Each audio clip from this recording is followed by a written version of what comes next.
Talk about fractions, decimals, and percents. What you need to know about percent is that it's a ratio and that it compares a number to 100. It's always out of 100. So 90%, that's the percent sign.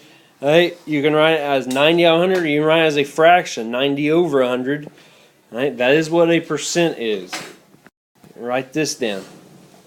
So half of what your homework is going to do today is going to ask you change that percent to a fraction. Well, we know it's always out of 100, so I just write the number over 100. Now you get rid of the percent sign, that's not necessary. Right over 100, which does this reduce? Yeah. I can divide both these by 10, that just gives rid of 0 at the end of those. That gives me 6 over 10. Does 6 over 10 reduce? Yes. Divide both of those by 2, that gives me 3/5. Now, pay attention for this one that's a little different. 12.5%. There's a couple different ways of doing it. This is the way I want you to do it for now. Right? Just so you can practice, so you understand what they're asking. 12.5%. I want you to write 12.5 over 100, just like you're going to do for everything else. Except we can't keep it like that. We need to change this. And we need to change, because you can't do division with fractions. So what I do is I change 12.5 to an improper fraction. What would be 12 and 1/2 as an improper fraction? Kurt? 25 halves. 25 halves. 12 times 2 is 24. 24 plus 1 is 25. So I write 25 over 2, and instead of dividing by 100, I times by something that's the exact same thing, which is 1 over 100. Dividing by 100 is the same thing as timesing by 1 over 100. So anytime you see something like this, where it has a 0.5% or something like this, you change it to an improper fraction, times it by 1 over 100. Instead of writing it over 100, times it by 1 over 100. Does anything reduce?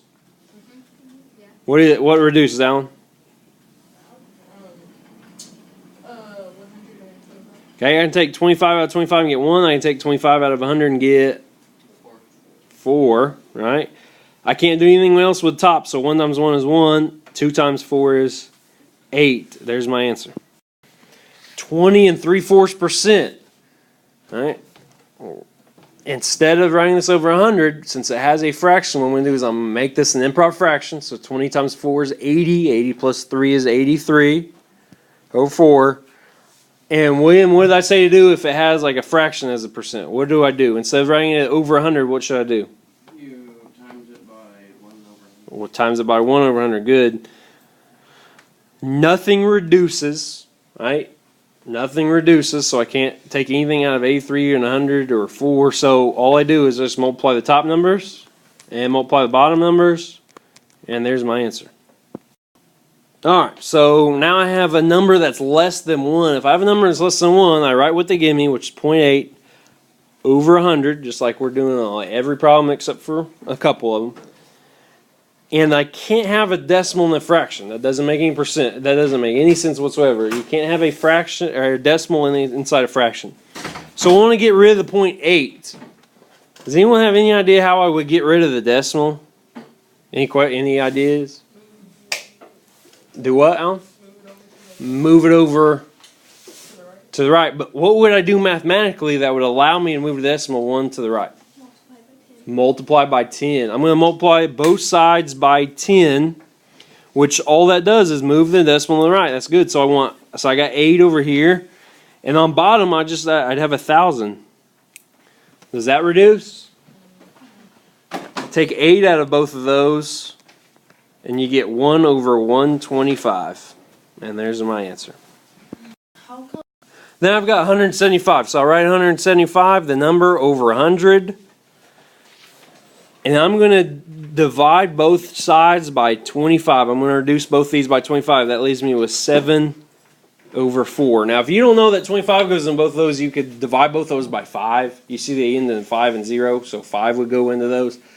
You'd have to divide it again by 5, which you would end up with 7 over 4. Now, the book wants mixed numbers, so I changed 7 over 4 to 1.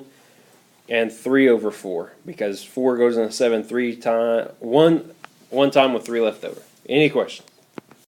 The next thing we're going to do is we're going to change percents to decimals and decimals to percents, and we're actually going to do fractions to percents. when you have a percent and you need to write it as a decimal, all right, so make sure you pay attention to which one you need. If you're going to a decimal, you have percent, you're going to a decimal, here's what you do. You divide by 100, which dividing by 100, all that means is that you move the decimal place 2 to the left. And then you remove the percent sign, so you don't need the percent anymore, so you move it 2 to the left. If you're writing the decimal as a percent, so if you're going from a decimal to a percent, then you multiply by 100, which moves the decimal 2 places to the right. It makes it bigger. If you're dividing by 100, it gets smaller. If you're multiplying, it gets bigger. And then you add the percent symbol. Right? So, just to kind of help, what percents are usually bigger than decimals. Right? Because 100% is equal to 1. 99% is equal to 0.99 as a decimal. So, the percents are bigger than decimals usually. So, that's going to help you if you need to know which one's which. Write this down. So here's asking me to change the percent to a decimal. So make sure you're looking at your instructions. Okay, this is the one I need. That's the top one. Where what you do is you divide the percent by 100, which all that does is move the decimal 2 places to the left. You're making a percent, which is usually a big number, to a decimal, which is usually smaller. And so 16% is equal to 0.16 as a decimal.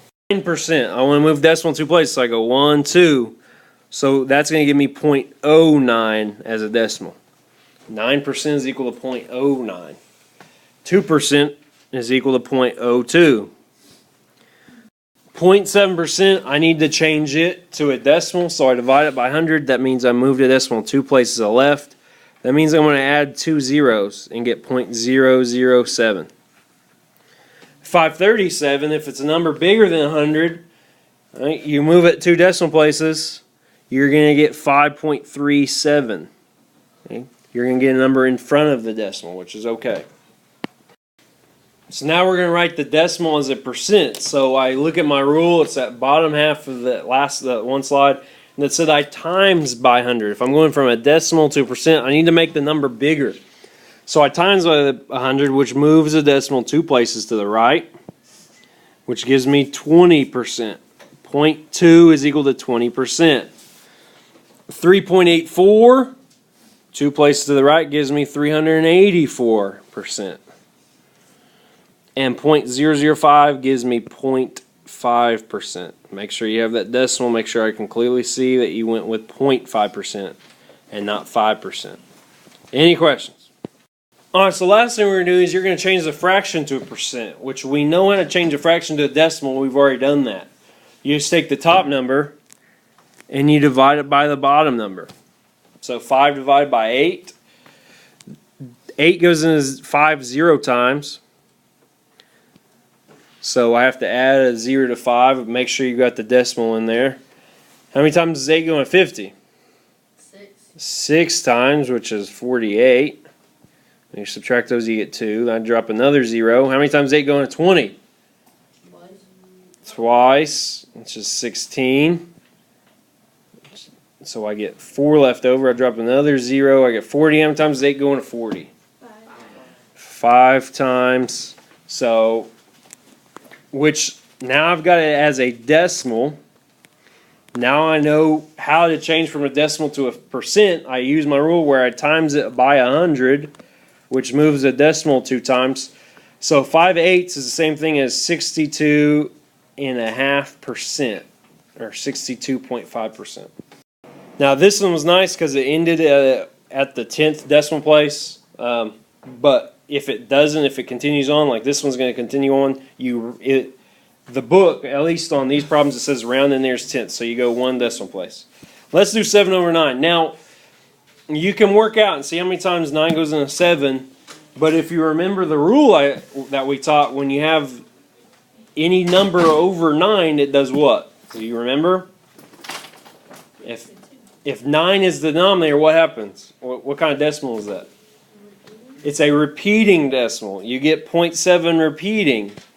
which you don't want to write just 0.7 with a line over it. You want to write out 0.77777. You want to go a little bit because you have to at least go to one decimal place. So now I'm going to times this by 100, which moves the decimal 2 places. So I have 77.777. I round in the nearest tenth, which is the third 7. So would I round up or keep it at 7? I would round up. The next 7 would mean I round up. So my answer is 77.8%. Okay, so now we're going to work with some numbers like this, 27 over 13.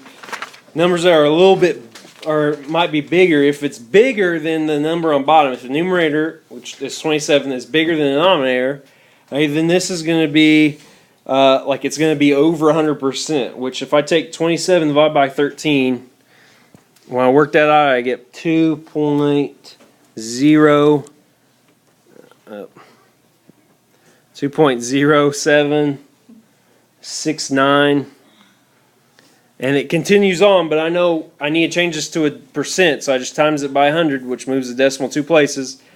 I round at the next number, so I get 207.8%. Not 8, that'd be 7, sorry. Okay, 207.7%. Any questions? Let's do the next one. Now, if it's less, like this one's way less, so when you take 3 divided by 400, you get 0.0075. Times it by 100, so I move it 2 places to the right. I get 0.75%, or 3/4 of 1%. Here's your assignment.